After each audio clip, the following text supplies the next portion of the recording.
السلام علیکم ورحمۃ اللہ وبرکاتہ۔ میں شہباز عالم غازی بمقام رجون۔ کل 22 جنوری 2024 کو حضرت محتمم و مدرسین و اراکین مدرسہ بدرالعلوم مہگاواں امت کو کیا پیغام دیتے ہیں، چلیے ان سے ہم بات کرتے ہیں۔ تو حضرت کل 22 جنوری 2024 کو لے کر کے آپ اس کے بارے میں کیا پیغام دیتے ہیں؟ وبہ نستعین، اما بعد۔ سب سے پہلے میں تمام میڈیا کا شکر گزار ہوں کہ آپ لوگوں نے آ کر کے ہماری کوریج کی، اور 22 جنوری کے متعلق جو ساہاں ہے امت کے لیے، یہ نہایت ہی پرخطر ہے، اور فرقہ پرست عناصر جو ملک کے اندر ہے، یہ ایک قسم کے ایسے بلبلہ انگیز یا نعرہ بازی کریں گے جس کے بنیاد پر مسلمانوں کو اشتعال انگیزی کا یا آپس میں لڑائی جھگڑے کا نوبت آ سکتی ہے۔ جی، اس موقع سے ہم یہ کہنا چاہیں گے کہ سب سے پہلے تو یہ ہے کہ ہم اللہ کی طرف رجوع کریں، جی، اور ان خرافات چیزوں سے ہم بچیں۔ جہاں نعرہ بازی ہو تو سب سے پہلے یہ ہے کہ اگر جو طبیعت کے اندر ایسی بات آ جائے کہ یہ سننے کے قابل نہ ہو، یا فساد یا کچھ ہونے کا خدشہ ہو، اندیشہ ہو، ایسی صورتحال میں ہم سب سے پہلے پرشاسن کو فون کریں گے، اور فون کر کے اطلاع کریں گے کہ ہمارے یہاں کا ماحول ذرا گڑبڑ ہے، آپ اس کے اوپر دھیان دیں۔ دوسری بات یہ عرض کرنی ہے کہ ہم مسجد کی طرف رجوع کریں۔ وہ اس موقع سے جیسے ہمارے ملک کے وزیر اعظم کا یہ اعلان ہے کہ اس دن ہر گھر میں رام بھجن اور دیا اور بتی جلا کر کے کیا کہتے ہیں کہ رام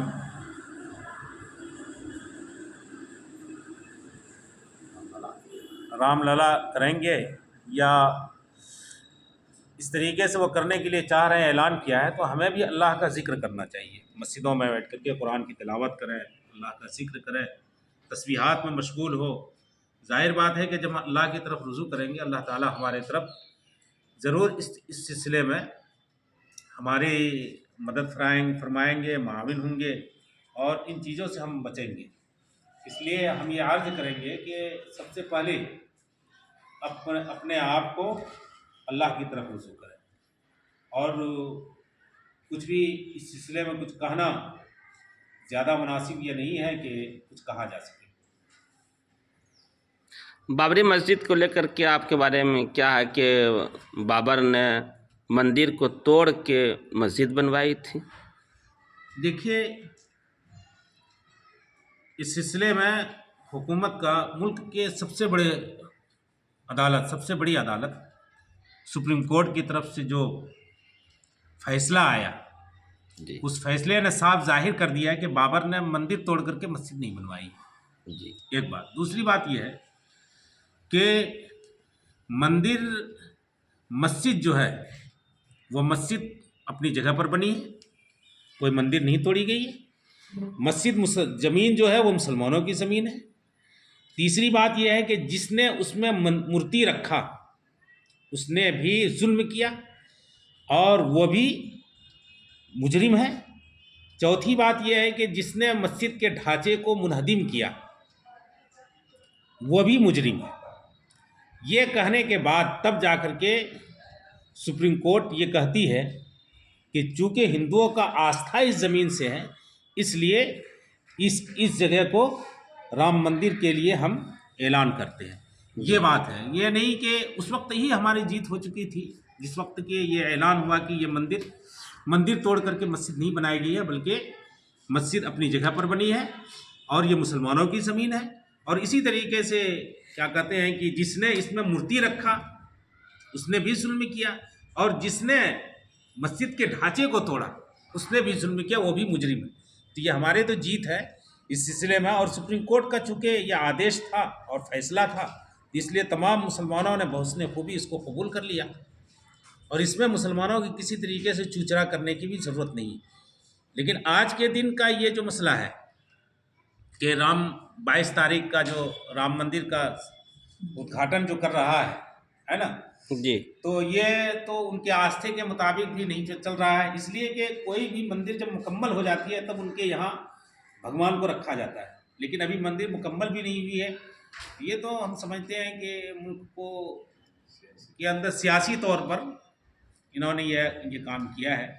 بہرحال جو کچھ بھی ہو، ہم یہی کہتے ہیں مسلمانوں سے کہ اگر اس قسم کی کوئی بات آ جائے تو اشتعال انگیز کوئی نعرے بازی کرے جس میں ذہن و دماغ کے اندر بھڑکاؤ پیدا ہو جائے،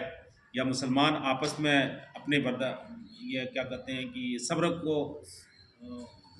کھو دے، تو ایسی صورت میں مسلمانوں کو چاہیے کہ سب سے پہلا کام، پھر میں کہہ رہا ہوں، سب سے پہلا کام پرشاسن کو خبر کرے، جی، اور دوسرا کام یہ ہے کہ وہ اللہ کی طرف رجوع کرے۔ جی اس دن سب لوگ کوشش یہ کریں کہ ہم مسجد کی طرف جائیں، قرآن پڑھیں، قرآن کی تلاوت کریں، تسبیحات میں مشغول ہو، نفلی نماز پڑھیں، اللہ سے دعا کریں، اپنے امت کے لیے بھی دعا کریں، مسلمانوں کے لیے بھی دعا کریں، ان مسلمانوں کے لیے بھی دعا کریں کہ جہاں یہ چیز خدشات ہے کہ اگر ہے ہونے والی ہے تو اللہ تعالیٰ کسی طریقے سے اس کو ٹال دے، کیونکہ آنے والے وقت میں مسلمانوں کا یہ سمجھیے کہ بہت زیادہ خسارہ ہونے جا رہا ہے۔ جی اگر اس قسم کے کوئی فرقہ وارانہ فسادات ہو جاتا ہے تو ایسی صورت میں مسلمانوں کے لیے بہت خدشہ ہے، بہت یہ ممکن ہے کہ مسلمانوں کے جانی اور مالی نقصان کے ساتھ ساتھ اور بھی بہت سارے قانون کی ضبط میں لا کر کے طرح طرح سے ان کو پریشان کرے، اس لیے ان چیزوں سے پرہیز کرنی چاہیے۔ جی